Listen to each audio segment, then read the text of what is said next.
Doom Patrol Season 3 picks up right where Season 2 left off and is the continuation of the stories of Crazy Jane, Robotman, Cyborg, Negative Man, and Elasti-Girl. And I am excited to talk about this show and do this review because I did review the first season of this show. I did not review the second season because I felt like the second season was incomplete, which it was. And the reason it was because of COVID. They weren't able to finish shooting the finale, so they ended up just ending the second season on the penultimate episode of the season, which felt strange, and I didn't want to talk about it because it felt incomplete, and I thought it was kind of unfair to judge it on having an incomplete story for the season and everything, so I waited until they did the next season, which luckily they did, and now I'm excited to talk about Doom Patrol again. And this season does start off with the conclusion for the story arcs of the second season, and I do think that this ended up working really well. It was kind of a hard thing to do, to be able to finish your last season of a show and introduce the setup for the newest season, and they found a really good balance of doing that. I do think the first 3 episodes of this season are really, really good. However, I do think that this is easily the most inconsistent season of Doom Patrol so far, and probably its weakest, to be completely honest. Now, I say that because I think the episodes are inconsistent. Like I said, I think the first 3 episodes are really good. I think the 8th episode is really good. I think episode 4, 9, and 10 are also pretty solid too. Episodes 5 through 7, I was not a fan of. This season introduces Madame Rouge kind of as its antagonist, along with the Sisterhood of Dada and the Brotherhood of Evil. Now, my biggest problem with this season was the Sisterhood of Dada. I really did not care for the story with the Sisterhood of Dada. It does move Rita, or Elasti-Girl, kind of center stage into that story because she has the biggest interaction with the Sisterhood of Dada and has the biggest connection to Madame Rouge in the show. And while I do think that Michelle Gomez as Madame Rouge was really good in that role, a lot of what she was connected to with the Sisterhood of Dada I did not find interesting or very compelling, because they're introduced as some type of potential threat, and you never really feel the weight of them being an actual threat throughout the entire season. Same with the Brotherhood of Evil and Madame Rouge. You don't feel like the main group, Doom Patrol, is ever really in danger, which I think is a kind of a big mistake with the show, because in the first season the villain was very kind of abstract and weird and everything, and did feel like he could legitimately hurt people. The second season had the Candlemaker, and that felt like a supernatural character that could and did kill people.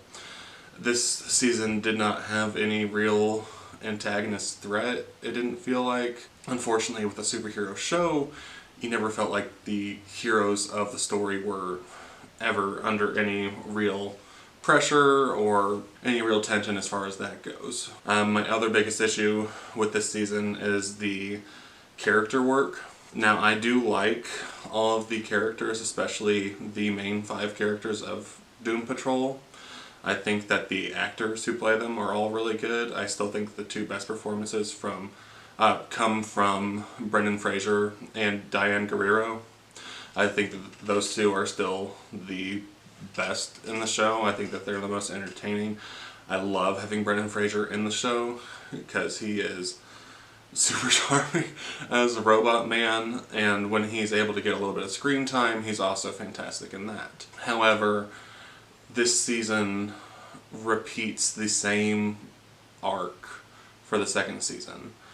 Everybody goes through virtually a slightly different version of the same arc from the second season, even the first season, and that was where my biggest issue lied, because this season felt like the characters didn't really go anywhere. And it felt like maybe a 3 or 4 episode arc that was drug out into 10 episodes. And I found that really annoying. That's why I didn't like episodes 5 through 7, which was the middle of the season.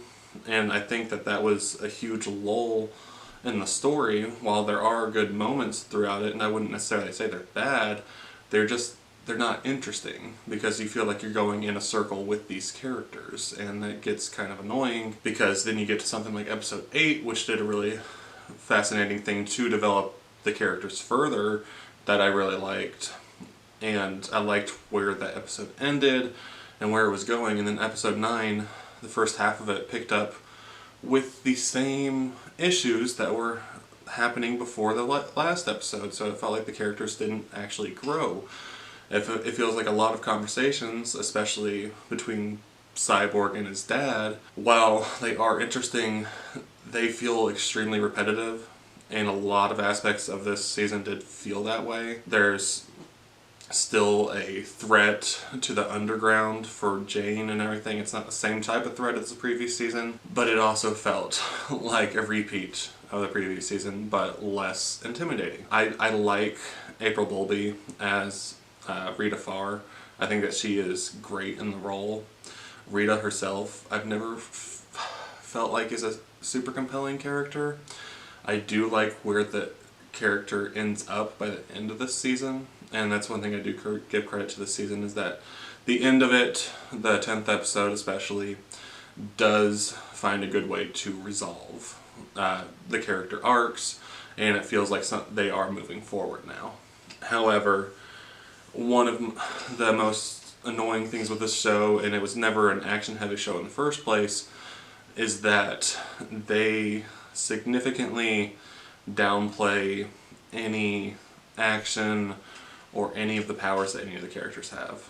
Because basically every character is nerfed in this season, and you rarely get to see anybody use their powers, which is annoying because one of the most fascinating things about the show, I think, is Crazy Jane and having all the different personalities, and each personality has their own power. You want to be able to see her use more powers when you know that she has more that we haven't seen, and not doing anything with that is unsatisfying. And I also felt the same way about Larry or Negative Man. He is given the same issue as the second season, and it takes him the entire season to come to any resolution with it, which I found annoying because, like I said, a lot of this season does feel repetitive for the character arcs. I like these characters a lot, but these characters do need to actually develop and move forward, because it feels like they're not developing. It feels like they're going just in circles. And another big issue I had was that I think Doom Patrol works best when Doom Patrol is a team together and they're getting themselves into weird situations. That's why I think like the third episode is probably the best of the season, Dead Patrol, because the characters go, like, actually die and go into purgatory. It's a cool concept, it's a lot of fun to watch, and they have to figure out how to get out of there. And that's what I really like about this show, is that this show can be weird and unconventional and kooky, and I really like that aspect of it. I like that it's not the same as a lot of other superhero shows, but it did not focus on doing that as much. It focused a lot more on the characters, which usually I would like, but when it's not interesting development, it becomes boring. And that was the case for a good chunk of this season. And a lot of the season does split up all the characters, so you don't get to see them really have a lot of interaction with each other, which was kind of aggravating because you want to see them as a team and work together and bounce off of each other. Because like I said, I think the two best performances are coming from Brendan Fraser and Diane Guerrero, but it's also usually when they are interacting with each other, and they cut down a lot of the interactions significantly in this season. So I felt kind of annoyed that I was waiting for it to get back to the better parts. And I will say that the highlights of this season are really good. They are what I like about this show and what will keep me interested.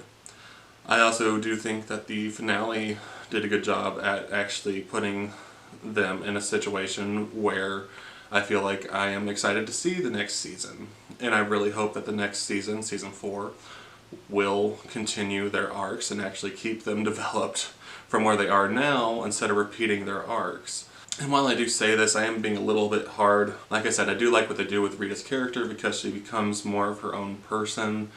I just did not find how they did it to be that interesting. Like I said, the positives of this show, I think the acting is really good. I think the directing is good. I love the weird situations they get into, especially when they're a team, and I think that's still the most interesting part of the show. But I'm going to be rating Doom Patrol Season 3 an 8.0 out of 10. And I'm going to keep it at an 8 for now because I still enjoyed this show. I do think that it is easily the weakest season so far, and I really hope that the next season really picks up the pace and actually does a lot more than this season did. But I still had fun with this show. There's still some great episodes in this season. What did you guys think of it? Let me know, and I'll be back with another video.